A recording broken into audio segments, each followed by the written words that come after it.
Let's get I straight into love it. You his guys ever was recipes. craving that Cajun chicken pasta from like Fridays or Applebee's or Ruby Tuesday, something like that? I'm here to show you that you guys can make it at home and like 10 times better. This recipe is the truth. It's real simple. Let me show you how to get down. So first you want to get some chicken breast.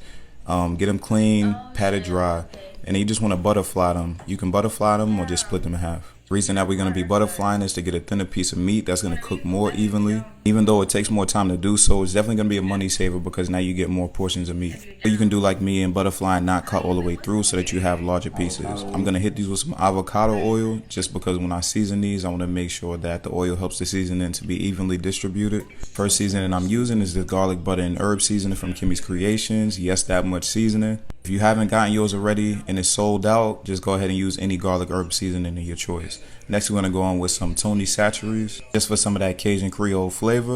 And then finally some smoked paprika just for the color. Once seasoned, it'll look like this. Next, you want to prepare a large skillet over medium-high heat and put about 2 tablespoons of avocado oil in it. Once it's heated up, go ahead and lay your chicken in there. Now, depending on how thick you got these chicken breasts, they should cook from anywhere between 4 to 5 minutes on each side. But after you flip them over the first time, well, first you want to check to make sure that they got a good sear.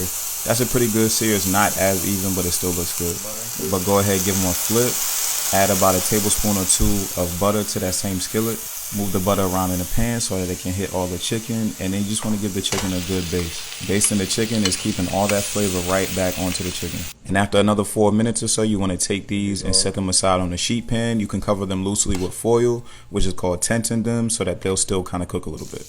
Reduce the heat to medium or medium low in the skillet. Add about a tablespoon of butter, about a tablespoon of garlic paste, a tablespoon of this tomato paste, and then you want to go ahead and with some chicken broth. Next, you want to go ahead and add the heavy cream and get that all mixed in until it's well incorporated. Let that simmer on medium-low heat. After about 7-8 minutes, it's going to start to thicken up. Then you can go ahead and add some parsley, freshly grated Parmesan cheese, and then go ahead and turn the heat off for this part because I'm going to add some lemon juice next. Stir this one really good to make sure that it doesn't start to curdle, and then you want to go ahead and add more seasonings to taste. I put some of this sauce to the side for that extra sauce pour at the end.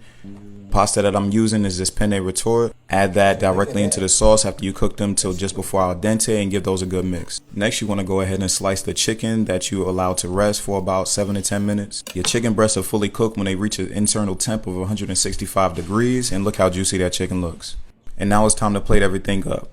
So I got a pasta bowl and I'm going to add a few spoonfuls of that pasta that was coated fully in that sauce. Top it with that perfectly cooked and beautifully sliced chicken breast on top. A little bit of diced tomato and some green onions for garnish. Of course, I hit mine with a little bit